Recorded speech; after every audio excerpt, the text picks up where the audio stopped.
ሰላማት እንኳን አዳሓን መጻኸም እንዳው ቅዱስ ጊዮርጊስ ጸበል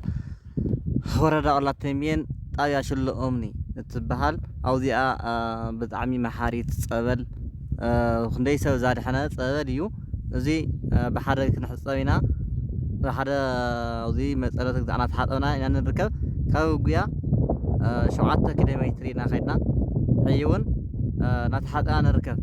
ሕይ ማንም ሰብ ኣይፈልጠን ጎ እዩ ርሑቕ ቦታ ኢና ኸይድና ዘለና ላብ ርሑቕ ቦታ ኸይድና ማይ ፀረት ናተሓጠብና ንርከብ ኣብዚኣ ደሞ ዓብይ ሰብኣይ ኣለዉ ብዙሕ ሰብ ንሕና ኣርፊድና ኢና ኸይድና እምበር ብዙሕ ሰብ እናተሓጠበ ረኺብናዮ ኣብዚኣ ደሞ ብዙሓት ኮይንና ኸይድና ከምዚ ማይ ፀረት እኒኦ ሰሚዕና እንዳይ ቅዱስ ጊዮርጊስ ዝበሃል እዚ ወቃዒ እዩ ኣብ ላዕሊ ደሞ ኣሎ እዩ ከይድና ብላ ንሪኦ ኢና ብሓደ ኣብዚኣ ኮይንና ንተሓጠብ ጸበል ብጣዕሚ እዚ ክንደይ ሰብ ዛድሐነ እዩ መጀመርያ እዚኣ ማይ ሊሓም መጀመርያ እዚኣ ተሓጢብካ ማይ ሓየት ዝበሃል እዚኣ ሶሪ ማይ ሓየት ዝበሃል እዚኣ ተሓጢብካ ካብኡ ላብዚኣ ትድይብ ካብኡ ላብዚኣ ደይብካ ኣብ ላዕሊ ኣሎ እዩ ኣብ ላዕሊ ኣሎ እዩ ንሪአኩም ኢና እዚኦም እዚኣ ኣላ ኣብ ላዕሊ እዩ ዘሎ እዚኣ ናይ እዛ መጨረሻ ወቃዒት እያ እዚኣ ሰለስተ እየን እዚኣ ናይ መጨረሻ እያ ላዕሊ ኩሉ ናዕሎ ዳፍቲ ፀሪኻ ትኸይድ መጀመርያ ተዛሪእኩም ፀሪኻ ትኸድ መይዛ ካልኣይ ወቃዒት እዛ ናይ መጨረሻ ደሞ ወቃዒ እዚ እዩ ነፂኻ ኣቲኻ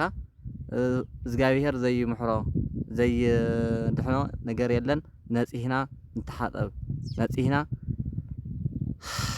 ንቕረቦ ለጌታና መሓሪ ኢየሱስ ክርስቶስ መሓሪ እግዚኣብሔርና ምሕረቱ ኣይፈለየና ና ኣብዚኣ ኮይና ደሞ ንታ ንእሽተይ ካሪአኩም እያ ብምቕፃል ደሞ ኣብ ከተላቢና ብክፋል እናሪአኩም ኢና እዚ ጎቦታት እዩ ብጣዕሚ ጸልማት እዩ እዚኣ ሽምዓ ወዲኦም ገጠር እዩ ብፅሩ ዝፈልጦ ነገር የለን ሽምዓ ወዲያ እዚኣ እኒኣ ጸልማት ድማ ኣብዚ ብዙሓት ተሓፀብቲ ኣለዉ ኣብኡ ዝሓድሩ ክንደይ ጥዕና ዝሰኣኑ ኣብዚ ኣሕዋትና እኒአው መጋረጃ ያድልዮ ክንደይ ብዙሕ ነገር ያድልዮ እዚ ደሞ ጎቦታት ብጣዕሚ እዚ እዩ ካብኡ እዚ ጎቦታት እዚ ማንም ኣይፈልጦ ውሽጣ ውሽጢ ዘለዎ ብጣዕሚ ክንደይ ርስታት ህንፃ እዩ እዚ ብባዕልና ዓዲ ስራሕ ዘለዎ ህንፃ እዩ ክንደይ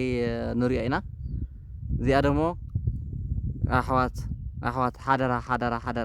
ሓደራ ክንብለኩም እንደሊ ኣብዚኣ ነፂህና ንተሓጠብ ጎቦታት እዚ መፂና ንረኣዮ እዚኣ ፈተና ዝኾንኩም ፎሎው ሳብስክራይብ ላይክ ኣይትረስዑ ዳሕና ኮኑ ይመችኹም